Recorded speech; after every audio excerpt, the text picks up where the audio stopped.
Right. Yesterday we opened the chest cavity.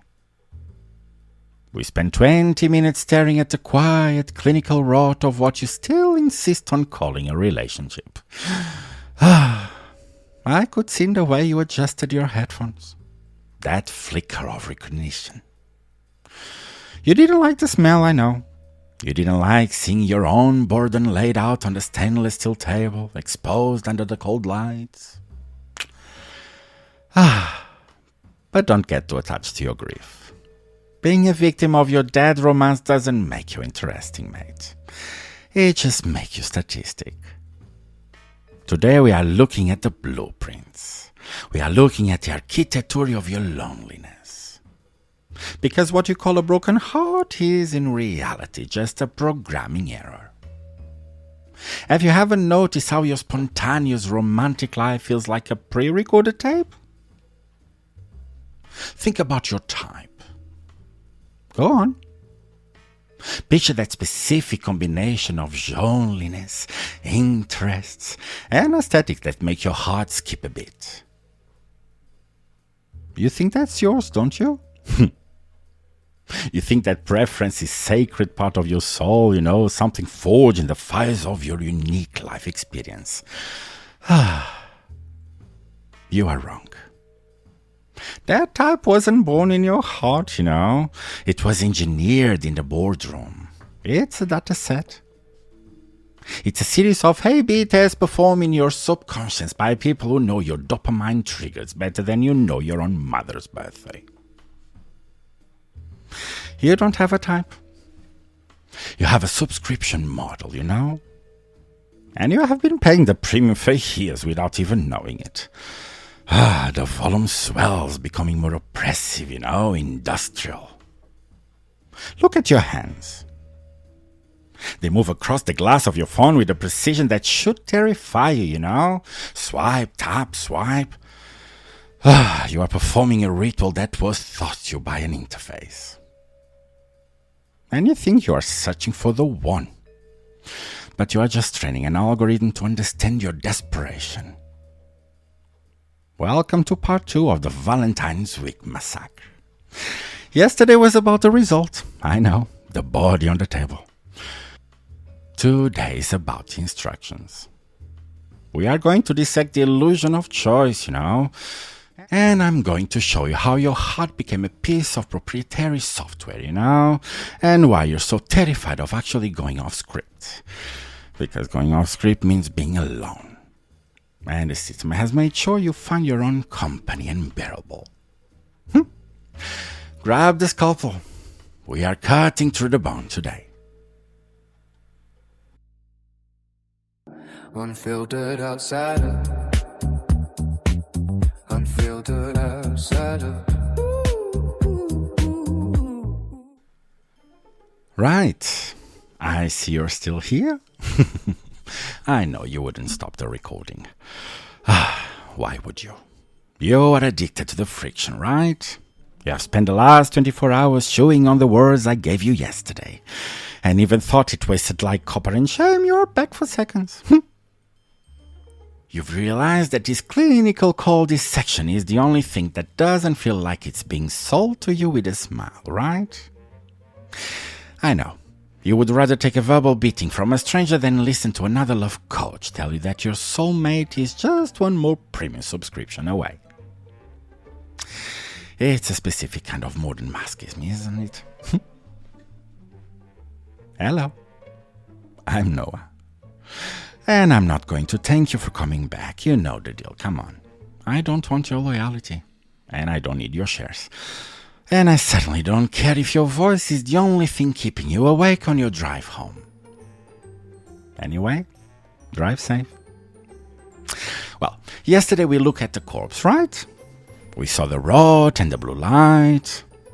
But today we are looking at the operating system. Because you think that your feelings are organic, right? You think that your heart is making the calls. You're not a lover. You are the end user, You're following a script written by people who want you hungry and desperate and predictable, especially this week. You aren't a person today. You are just a data point being optimized for the Valentine's industrial complex. So, are you ready to see the strings, or are you just here to watch the blood spill? Either way, well, the table is ready. Let's talk about freedom. Or rather, the lie you tell yourself about it. You love to say you have standards, right? You sit with your friends, drinking overpriced coffee, listening the qualities you're looking for. I want someone authentic, someone who challenges me, someone with that spark. Okay, so you want authenticity, challenge, and spark. Empty words for empty people. You don't know what those words actually mean in your programmed brain, don't you? They mean you're waiting for the system to deliver a product that fits perfectly into the hole that Martin dug into your identity 10 years ago. You think that your type is an expression of your soul, you know? It is not. Your type is the result of a decade spent consuming recommendation algorithms, you know? You don't fall in love with the people, you fall in love with profiles that have been optimized for the screen time. That person you feel a connection with last night, well, they aren't special. They are just a physical version of a target ad you couldn't skip. Look at the table. Look again. Look at how you've peeled the skin off this idea of choice, you know. And what's left underneath? Fear. You don't have high standards, mate. You have a deep-seated anxiety about being the only one not playing the role of the lover during this specific week in February. So you accept the script, yes. You accept the checklist.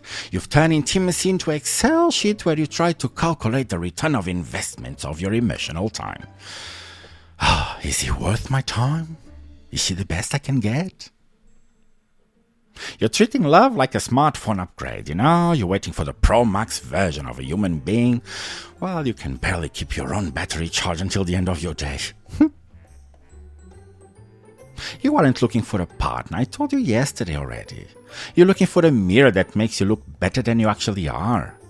And the system knows it.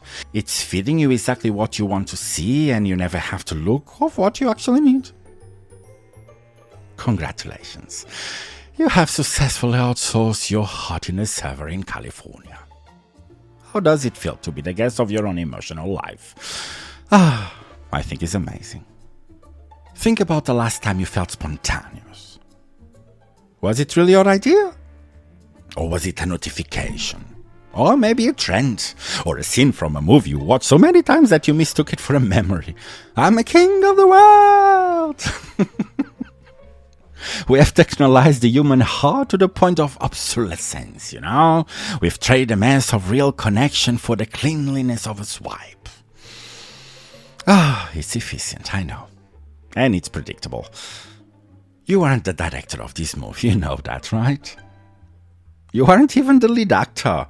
You are the background extra reciting lines written by a committee of software engineers who view your loneliness as a monetization opportunity. Sit with that. Feel the wires behind your ribs. Well, calm down. Tomorrow we will talk about the funeral. But today we just need to admit that you aren't in control. You are just following the instructions. And now we get the theater, you know, the Valentine's week performance. Oh my God, this week is crazy. Look around you. In the next few days, you are going to witness a mass choreography, you know, billions of people hitting the streets to prove to strangers that they are loved.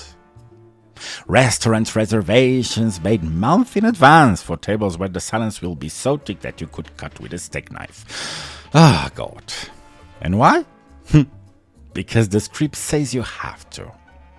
The script says that on February 14th, well, your value as a human being is measured by how much capital you can convert into romantic symbols. Flowers that will be that in 3 days. Dinners you won't even taste because you are too busy taking the perfect photo for the feed. It's an annual audit of your emotional bankruptcy, right? You aren't celebrating love, You are paying a fine for being alone, or a maintenance fee to keep your dying relationship by on for one more month. It's the appearance tax. Think about the pressure you feel right now, That knot in your stomach when you see others performing and you feel like you're falling behind. You have allowed a date on your calendar to decide if your life has meaning. Your heart isn't beating, it's processing a transaction. And the worst part is that you think this is normal, You think love is a performative effort. The script runs so deep that you don't even know who you are when the lights go out and the phone dies, You are just an actor waiting for the director to tell you, cut! Look at your partner across the table this week. But look past the forced smile and the gift they bought you because they felt obligated, Ask yourself, if there was no one to watch you, would you still be sitting there, in that place? If there was no Instagram to validate your happiness, would you even bother to order that wine? You are terrified of the answer. I know. Because the answer is that without the audience, your romance doesn't exist. It's a tree falling in a forest with no one around to hear it. No sound, no impact, just rot. You've turned the most human emotion left into a franchise, You are a manager of a mid-tier brand called My Relationship. And you are desperately trying to hit your quarterly KPIs before the weekend is over. It's pathetic. But don't you worry. Everyone else is doing it too. You can all stand in line together holding your overpriced roses, pretending you aren't staring into the same abyss. You can keep reciting the lines. You can keep following the cues. But just don't come to me and call it love, right? Because in this room, under these lines, well, we call it what it really is. Compliance.